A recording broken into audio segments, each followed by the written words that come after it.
Welcome back to our series, Pictures of Jesus in the Old Testament. This morning we come to Genesis 4:25.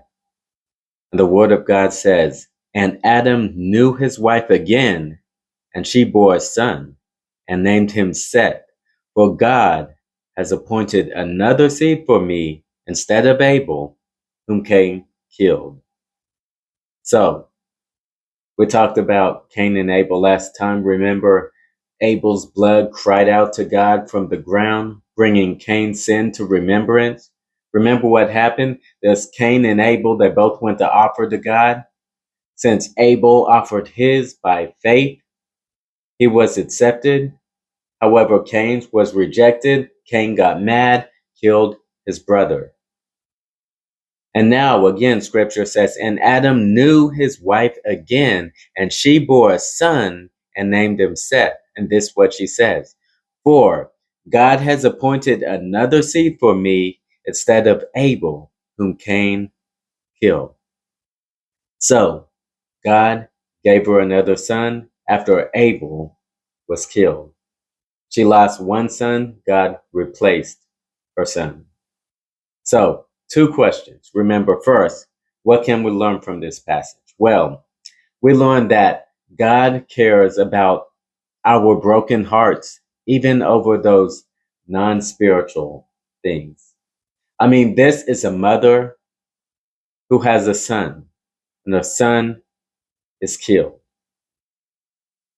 She has a broken heart, and God looks down on her, and He restores a son to her. He gives her a replacement son. Listen,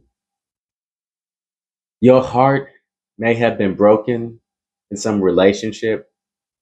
Maybe your heart's been broken by, maybe it's a divorce. You know, your spouse has broken your heart. Maybe your boyfriend or girlfriend has broken your heart. Maybe your friends, some friend, your best friend broke your heart. They betrayed you. Maybe it's your children.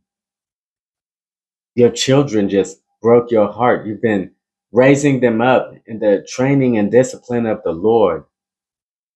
And then they rebel, whatever it is.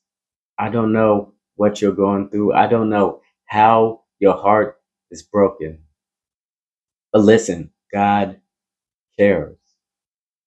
And God is the only one who can truly bring restoration to your broken heart. So, whatever your heart may be broken over,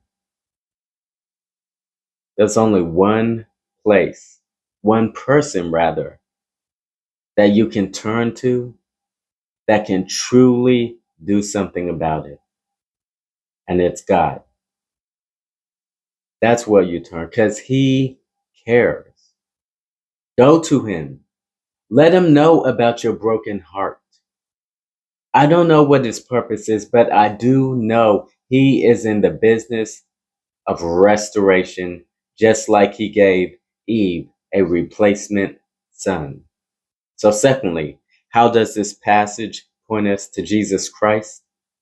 Well, as Adam, well, let me say this because this will make it a little more clear. In Luke, and that there's a genealogy in Luke, and it goes the son of this person, the son of this person. It gets all the way down to Adam, and it says Adam, the son of God.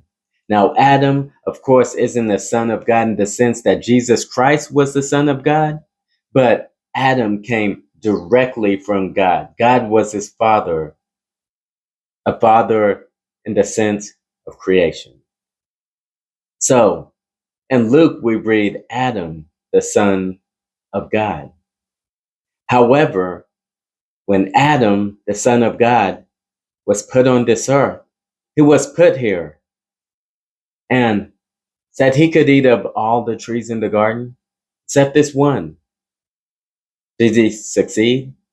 He did not. He broke that one commandment. In a paradise, in a world that was pronounced good by God. He broke that one command. And because he broke that one command, this whole world was thrown into what it is today.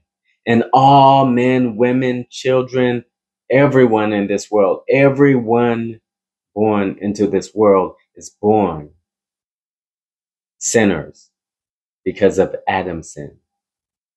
However, God had another son, and this was his only begotten son that he sent into this world. And this son was not sent into a good world, but a world that was corrupted, a world that was wicked, evil, and sinful. He wasn't sent into a world where there was no pain and there was no suffering, but he was sent into a world with pain and suffering, and as we just spoke of, heartbreak. I mean, one of his own disciples, whom he walked with for 3.5 years. He lived with him. He provided for him. He loved him. Betrayed him to death. Talk about a broken heart. And he betrayed him with a kiss. So how does this passage point us to Jesus Christ? Well, just as God replaced Abel with Seth, God replaced Adam with Jesus Christ. Paul talks about this in Romans chapter 5. He says, just as by one man, that one man was Adam, the first son of God. Just by one man, sin entered the world, and death through sin. Thus death spread to all men because all sinned. So Adam came into this world and sinned. And because of his sin, death came into this world, and death spread to all men because all sin. We all sinned in Adam. We are all guilty in Adam. You say that's not fair. Well, be careful, because he was a type of the replacement son. We'll get there in a minute. But Paul says, and death spread to all men because all sin. For until the law, sin was in this world. Like even before the law, even before God gave the law to Moses, sin was in this world. And it was evidence because people died. And Paul says, even those who did not sin in the likeness of the sin of Adam. In other words, even over those who did not get a command and disobey it, like infants. Why do babies die in the womb? Because Adam's sin has been put on the account of all men, and we are all guilty born into this world. You're like, I don't like that. But he says this, Adam was a type of him who was to come. The first son of God was a type of the son of God that God sent to replace him. And Paul sums it up like this in verse 19. He says, for by one man's disobedience, by Adam's disobedience, many were made sinners, but by one man's obedience, many were made righteous. Listen, Adam failed in a good world, in a paradise, and he had one command. But Jesus Christ came into this corrupted world. He came in a body that could die, just like yours, just like mine. He got tired. He got sick. He got hungry.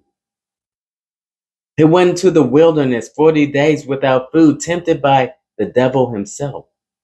But he succeeded. And he perfectly obeyed God all his life.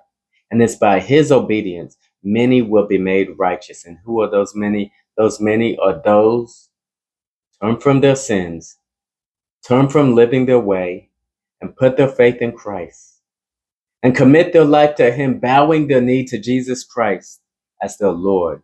And those people, will receive the righteousness of Jesus Christ and be accounted righteous before God. So briefly, What do we learn from this passage? We learn that God cares about our broken hearts, even over non-spiritual relationships. And secondly, how does this passage point us to Christ? Well, just as Abel was replaced by Seth, Adam, the first son of God, was replaced by Jesus Christ, the replacement son.